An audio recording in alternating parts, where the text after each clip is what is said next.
Welcome, welcome. If you've been watching my channel, you will be aware by now that I'm a big fan of diversifying between lots of cryptocurrencies. And I've been also hinting at making a video to help you guys determine which cryptos are the best for your risk and reward profile. I've come up with my own composite score system to help you determine which cryptos are the safest and which ones have the most upside potential based on Elliott Wave Theory. And it's not based on anything else. I have a lot of experience developing scoring systems in the corporate world, and I've integrated some of those elements into this. Scores are arbitrary. So these scores that we see here in column P, they don't have any meaning on their own.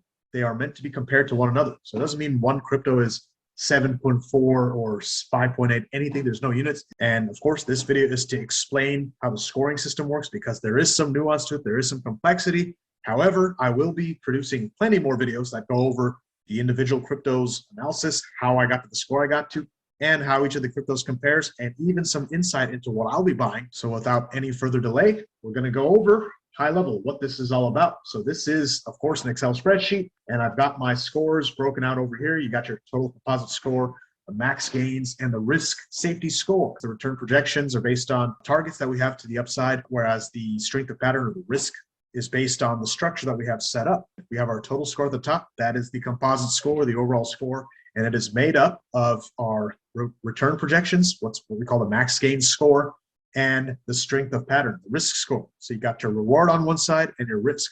The reward is all about how much can we gain, and that is what we're calculating based on the short-term return projection and the long-term return projection. The max gain score is based on how high we think we're going to go. If you've been watching my videos, you know that I have Fibonacci extension targets overhead, and it's a combination of what we have in the short term and the long term, the details of which I will go over later on in this video.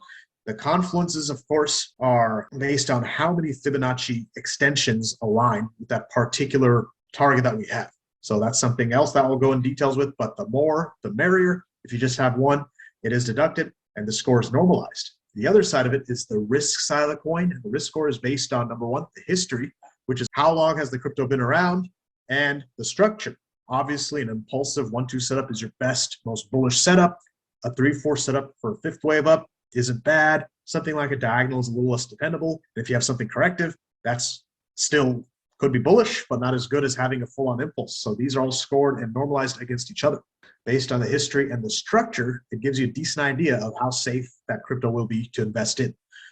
The total composite score, as I mentioned above, that is these two scores multiplied. So it gives you a good mix of your risk and reward. How good of an overall outlook do we have when you compare both? And there are some cryptos that stand head and shoulders above the others. So this is a very interesting way to look at it, where you can have your cake and eat it too. Now, low scores don't necessarily mean that the crypto is bad per se. Cryptos all move together. So if our best cryptos have a good setup to go up higher, that is good news for most of your other cryptos too. So don't fret if your altcoin doesn't have a high score. This is, again, purely an allocation and diversification tool. It is to help you determine where you want to take a risk, what you might want to throw some money into, and gives you a good way to diversify. This is just a video on the education of how my scoring system works. There will be plenty more videos detailing how I got to the scores for each of these cryptos, as well as how they stack up against one another. So stay tuned for that. Now that we have the high level out of the way, I'm going to go into the detail. So this is our long-term Ethereum chart. The first thing is we're going to go over how we get the max gain score, and that is based on a short-term and a long-term projection in price. And that is based on whatever the larger degree structure we're working with is. So this is a fifth wave up. So within a fifth wave, you expect a subdivision that will take us up to a first wave, a third wave, and a fifth wave. The short-term target is based on the third subwave of this larger fifth wave. If we're looking at something like a fifth wave up and ending diagonal, this would be the projection of where the A wave would end up. So basically, it's kind of the middle of the road where the heart of the rally will take us. The long-term target is the ultimate top of whatever leg you're in. So in this case, we are on a larger degree fifth wave. So the ultimate top, in this case with Ethereum, would fall somewhere up here, somewhere north of $11,000. That's what it would be. Confluences are based on how many Fibonacci extensions align with that zone. So in Ethereum, we have a lot of history going back, and our original 1-2 is presumably back here. That's what I have on the chart. So I have a Fibonacci extension tool built out here, and that tells us that our ultimate tops could fall somewhere in this range. So that's one confluence, anywhere from $64,000 to $16,000. Then you have another common Fibonacci confluence of third and the fourth wave. That could take us up to well over $5,000, possibly as high as $13,000. You have a smaller degree first wave within what I'm calling the fifth wave in this case, and that projects to at least $6,200 up to $9,200 plus.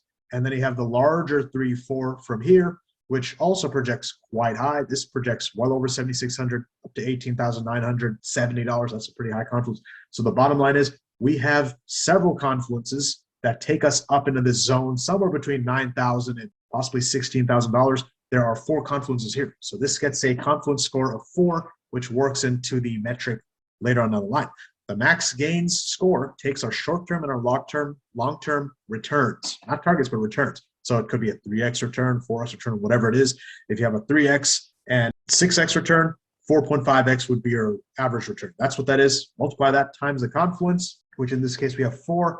I don't think any crypto has more than 4 confluences, so this would get 100% on the confluence score. Those multiplied give us the max gain score, which gives us a very strong upside target. It doesn't give you the exact number, which is what the returns are. That's what you get from the chart, but it gets you a relative idea of how strong of a pattern this is. This can be interesting though, because some cryptos have a very strong short-term target, but their long-term targets are not as impressive.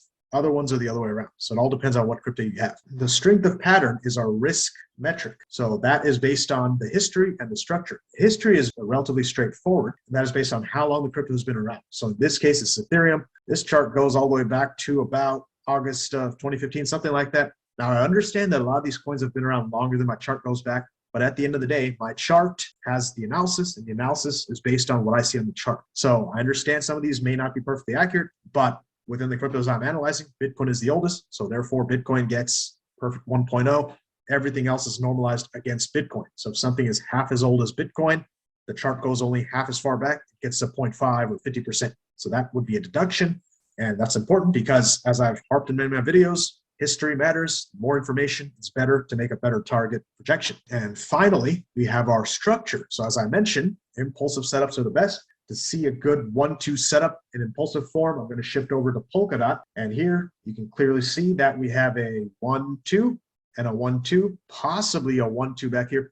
Any way you look at it, it looks like a large 1-2 setup. That gets the highest score of all of them because we have a clear setup. This would be a 4 on a scale of 1 to 4. So that's the highest and best setup you can get. The 3-4 impulsive setup can be seen in Bitcoin and Ethereum, of course. Dash has an even more clear setup like that. When we zoom out long term, this somewhat mimics what we see in Bitcoin and Ethereum, but the numbers are even cleaner. You have a 1-2 starting back in February 2014, a 3-4, and we are presumably finishing off the 5th wave top. So that would be the second most bullish pattern because the best rally was behind us. That was the 3rd wave. We have a 5th wave completion in front of us. So still pretty good. The next most bullish pattern is what we see in Bitcoin Cash. This is the completion of a diagonal. So in Bitcoin Cash, we have what is clearly a 1, 2, 3, 4. This looks like a diagonal because it's all zigzags up and down again. And generally, these are pretty bullish because you have a clear target. You have a pretty solid extension target. The trend lines can even give you a good timing target, as I went over in my last Bitcoin Cash update video. This is bullish, not as bullish as an impulsive pattern. And in this case, our A wave would be the short-term target. The C wave would be the long-term target. So that is 2 points on our scale. And finally, we have a corrective setup. So this is Bancor Network token. This is not a crypto that I analyze in our videos very often. But in this case, we have a very unclear setup. It could be bullish, but it's very high risk because when we look at this pattern up from our bottom in March of 2020, this looks like an ABC zigzag up. There's no way this is an impulse. There's nothing you can do. No mental gymnastics will make this into an impulse. So this is an ABC up, and we've pulled back very sharply in an ABC pattern. So this may be indicative of a large fake out B wave with a C wave crash to come, or it is the beginning of a diagonal. So you have an ABC up for the first wave, ABC down for the second wave, and we may be entering the third wave. Point is, it's very ambiguous, it's not clear, it's not trustworthy, and therefore anything with this structure gets a 1 point. These scores, of course, are normalized against each other. So if you have a 1 point, it's 0.25 times the score. If you have a 4, a 1-2 setup, it's 100%. All these things interplay, and when you get these numbers, you get your risk score. So these are actually basically tell you which cryptos are the safest, again, based on how long it's been around and how strong the structure is. Both of those numbers combined or multiplied against each other give us the total composite score. So I'm giving a sneak preview of what things are going to look like. I'm going to tweak some of these numbers because some of these prices are no longer up to date, and some of these structures I've actually reinterpreted. So that is my crypto diversification composite score, whatever you want to call it. And now you have a better understanding of how I plan to allocate. And I am using my own score to figure out what cryptos I'm going to buy. So stay tuned for more details. And if you want to keep getting some updates, education on Elliott Wave trading, and my allocations, don't forget to subscribe. If you enjoyed my video, please give me a like. Till next time, thank you for watching and happy trading.